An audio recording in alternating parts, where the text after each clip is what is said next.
প্রজাতন্ত্র শেখ হাসিনার নির্বাচনী এলাকা। এখানে মানুষ কারো কাছে কোনো প্রয়োজনে যায় না, এখানে সকল প্রয়োজন মিটিয়ে দেন বঙ্গবন্ধু কন্যা। মানুষ এখান থেকে যারা জনপ্রতিনিধি নির্বাচিত হয়, সেটি হতে পারে উপজেলা পরিষদের চেয়ারম্যান, হতে পারে ইউনিয়ন পরিষদের চেয়ারম্যান, তাদের কাছে মানুষ চায় একটা ভালো ব্যবহার, পাশে গিয়ে দাঁড়ানো। সেটা আমরা বিপদ আপদে সবসময় পাশে দাঁড়াই। এই কারণেই মানুষ চিংড়ি মাছের জন্য উদ্বিগ্ন। চিংড়ি মাছের জন্য তারা উত্তাল হয়ে রয়েছে কবে 8 তারিখে ভোট দেবে। কারণ তাদের চাওয়া পাওয়ার কিছু নাই, সব চাওয়া পাওয়া বঙ্গবন্ধু কন্যা পূরণ করেন। তারা চায় একটা ভালোবাসা, একটা ছায়ার হাত। সেই ছায়ার হাতটি আমার বাবা জন্মগত থেকে এই কোটালীপাড়ার মানুষের জন্য দিয়ে দিচ্ছে, যার প্রমাণ কোটালীপাড়াবাসী বারবার আমাদের বিপুল ভোটে বিজয়ী করে দিয়েছেন। 8 তারিখও দেবে ইনশাআল্লাহ। সকলকে ধন্যবাদ। অর্থ মানে জ্ঞাত বহির্ভূত অর্থর অভিযোগে নেই, আসলে বিষয়টা কিভাবে দেখছেন?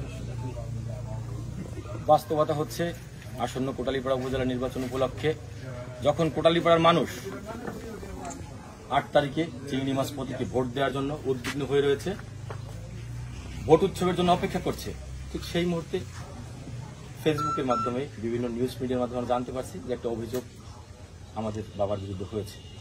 এর আমরা কোনো লিখিত কাগজ এখনো পাইনি, যদি পাই আমরা ইনশাল্লাহ আইনের মাধ্যমে সেটা ফেস করব। কিন্তু সারা কোটালীপাড়ায় চিংড়ি মাছের গণজোয়ার, আপনারা খোঁজ নিলে জানতে পারবেন। আমরা মাঠে আছি, আমাদের কেস মামলা এগুলো নিয়ে কোর্টে দৌড়াদৌড়ির সময় নাই। একটি পক্ষ এর কাজই হচ্ছে মামলা করা, তারা সেটা নিয়ে ব্যস্ত আছে, তারা ব্যস্ত থাকুক। 8 তারিখ চিংড়ি মাছের বিজয় ইনশাল্লাহ সুনিশ্চিত। এই মামলার জন্য কি আপনার এই ভোটের প্রভাব পড়বে কিনা? না, ভোটে প্রভাব পড়ার কিছু নাই।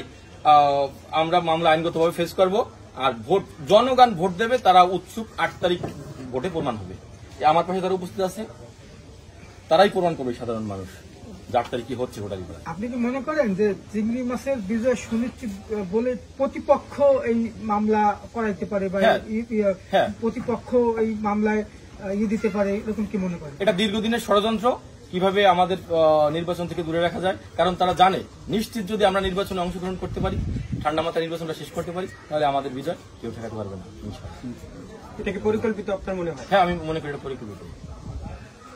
বিজয় ঠেকাতে সুপরিকল্পিতভাবে গত 2 বছর আগের মামলা এখন প্রকাশ করে মূলত নির্বাচনকে প্রতিহত করার জন্য একটা ষড়যন্ত্র, কি বোঝাতে চাচ্ছেন এরকম বিষয়টা?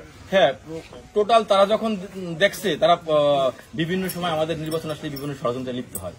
একটি মহল, কুচক্রী মহল, আপনারা বিভিন্ন আমাদের বক্তব্য, তাদের বক্তব্য যাচাই বাছাই করলে জানতে পারবেন। আমরা কাউকে কটূক্তি করে বক্তব্য দিই না, তাদের বক্তব্য ধরনও কটূক্তি। আমাদের উত্তেজিত করতে চায়, কিন্তু আমরা ঠান্ডা মাথায় নির্বাচন চালিয়ে যাচ্ছি। কারণ নির্বাচন যদি সুষ্ঠুভাবে সম্পন্ন হতে পারে, তাহলে আমাদের বিজয় সুনিশ্চিত। আমি মনে করি তারা সকল ষড়যন্ত্র থেকে ব্যর্থ হয়ে সর্বশেষ এই ষড়যন্ত্রটি বেছে নিয়েছে। কিন্তু কালকেও আমি কোটালীপাড়া বিভিন্ন প্রান্তে গিয়েছিলাম, সব জায়গায় মানুষের সাথে কথা বলছি, সকলে বলেছে কোনো সমস্যাই সমস্যা না, সকল সমস্যার সমাধান ইনশাআল্লাহ 8 তারিখে দিয়ে দেবো। এটা জনগণের কথা। আসসালামু আলাইকুম।